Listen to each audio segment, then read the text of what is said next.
Hi guys, അസ്സലാമലൈക്കും. അപ്പോൾ ഞാൻ എന്നത്തെയും പോലെ അടുക്കളയ്ക്ക് വണ്ടി പാഞ്ഞു വരുന്നുണ്ട് കേട്ടോ. ഈ പാച്ചിലൊക്കെ എന്തിനാന്ന് ഒരു പിടുത്തമല്ലോ കേട്ടോ. ഞാൻ ഒറ്റക്കോളം നോമ്പറക്കാൻ അങ്ങനെ ഞാൻ ഒറ്റക്കെന്നുള്ള വിചാരമൊന്നുമില്ല കേട്ടോ. നിങ്ങളെല്ലാവരും കൂടെ ഉണ്ടെന്നുള്ളൊരു വിചാരത്തിൽ ഞാനങ്ങോട്ട് ബിരിയാണി വെക്കാൻ ഇങ്ങോട്ട് ഒരുങ്ങാൻ കേട്ടോ. മടിയൊക്കെ അങ്ങോട്ട് മാറ്റി വെച്ചിട്ട് ഞാനിങ്ങോട്ട് പുറത്ത് പരീക്ഷണങ്ങളോടെ ഇറങ്ങിയിട്ടുണ്ട്. അങ്ങനെ അടുക്കളയിലോട്ട് വന്നിട്ടുണ്ട്. അങ്ങനെ ഞാൻ അരി വെള്ളത്തിലിടാൻ വേണ്ടി ബിരിയാണി വെക്കാമെന്ന് വിചാരിച്ചു. എൻ്റെ സ്പെഷ്യലായിട്ടുള്ള ബിരിയാണിയാണ് കേട്ടോ. നോമ്പായിട്ട് ഇത്ര ദിവസമായിട്ട് ബിരിയാണി വെച്ചിട്ടില്ല. അപ്പോൾ എനിക്കൊരു പൂതി കേട്ടോ. ബിരിയാണി എന്ന് പറഞ്ഞാൽ ഭയങ്കര ഒരു ഇഷ്ടപ്പെട്ടൊരു അനുഭവമാണ് കേട്ടോ. എൻ്റെ വിഭവങ്ങളിൽ ഏറ്റവും പ്രധാനപ്പെട്ട് മുന്തി നിൽക്കുന്ന ഒരു അനുഭവമാണ് ബിരിയാണി. അങ്ങനെ ബിരിയാണിക്കുള്ള വെള്ളത്തിലിട്ട് അങ്ങനെ ഉള്ളി കട്ട് ചെയ്ത് വെച്ചു. അപ്പോഴേക്കും ചിക്കനും മസാല പുരട്ടി വെച്ചിട്ടുണ്ടായിരുന്നു. ചിക്കൻ പൊരിച്ചിട്ടാണ് കേട്ടോ ഞാൻ ബിരിയാണി വെക്കാറുള്ളത്. എൻ്റെ ഒരു റെസിപ്പി പൊരിച്ചിട്ടാണ് ഞാൻ വെക്കാറുള്ളത്.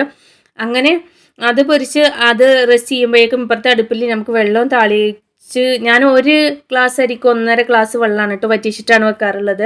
വറ്റിച്ചിട്ടുണ്ട് വെച്ചിട്ട് പിന്നെ ഇതിലേക്ക് മസാല അഴുകിയിട്ട് ഇങ്ങോട്ടുണ്ട് ഇടാറാണ് കേട്ടോ. ഓരോരുത്തർക്കും ഓരോരോ റെസിപ്പിയാണ് കേട്ടോ. നമ്മളതായിട്ടുള്ള റെസിപ്പി ഇങ്ങനെയാണ്. അങ്ങനെ എല്ലാം വാട്ടി വണക്കി വെച്ചു. അങ്ങനെ അതിലോട്ട് അരി ഇട്ട് കൊടുത്തു, ഇതിലേക്ക് ചിക്കനും ഇട്ട് കൊടുത്തു. അതിൽ വെള്ളം തളിച്ചപ്പോഴേക്കും അതിൽ അരി ഇട്ടു, ഇതിലേക്ക് ചിക്കനും ഇട്ട് കൊടുത്തു. അങ്ങനെ സെറ്റായി വന്നിട്ടുണ്ട് കേട്ടോ. അപ്പോഴേക്കും അരി വന്നിട്ടുണ്ടായിരുന്നു. അങ്ങനെ അരിനെ എടുത്തിങ്ങാണ്ട് അതിലോട്ട് ദമ്മാക്കി അവിടെ വെച്ചിട്ടോ. അങ്ങനെ നമ്മളെ പരിപാടി ഇന്ന് കഴിഞ്ഞു കേട്ടോ.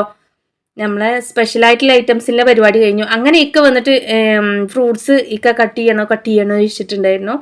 അപ്പോൾ ഇക്കാക്കാണ് ചെയ്യലോ ഭയങ്കര പനിയുണ്ട് കേട്ടോ. എന്താണെന്നറിയില്ല. അപ്പോൾ ഹോസ്പിറ്റലിലൊക്കെ പോയി വന്നപ്പോഴാണ് അരിയും സാധനങ്ങളൊക്കെ കൊണ്ടുവന്ന് തന്നത്. അങ്ങനെ ചിക്കന് അതൊന്നും കട്ട് ചെയ്യണ്ട, കഴിക്കാൻ ആരുമില്ലല്ലോ, മോളില്ലാത്തൊരു കുറവ് ഇവിടെ കാണുന്നുണ്ടല്ലോ എന്ന് പറഞ്ഞിട്ട് അങ്ങനെ പോയി കേട്ടോ. അങ്ങനെ ഞാനും ജ്യൂസ് ഉണ്ടാക്കി കേട്ടോ. വാട്ടർ മെലോൺ അങ്ങോട്ട് ദിവസം അതന്നെ കണ്ണി കണ്ടിട്ട് അതങ്ങോട്ട് ഇഷ്ടപ്പെടുന്നില്ല കേട്ടോ.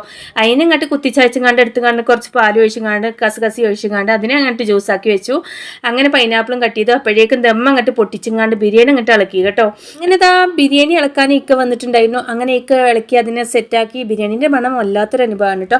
അങ്ങനെ ബാങ്ക് കൊടുത്തു. അങ്ങനെ കടയിലോട്ടും പോയി. അപ്പോൾ അത്രയൊക്കെ ഉള്ളൂ. പുതിയൊരു വീഡിയോ ആയിട്ട് വീണ്ടും കാണാം. Thank you for watching. By.